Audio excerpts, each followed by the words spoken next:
भाई मैं हूँ दिलान। दिलान, रो क्यों रही हो तुम? वहां सब खैरियत तो है ना? नहीं, बहुत बुरा हो गया है।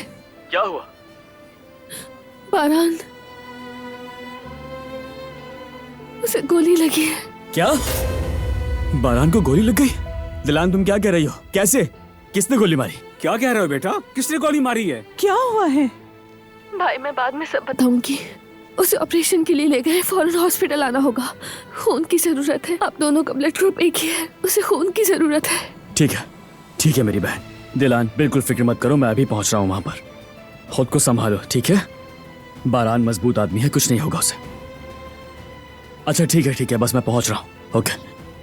क्या हुआ जेवदत, बताओ तो, किसने गोली मारी है बारान को?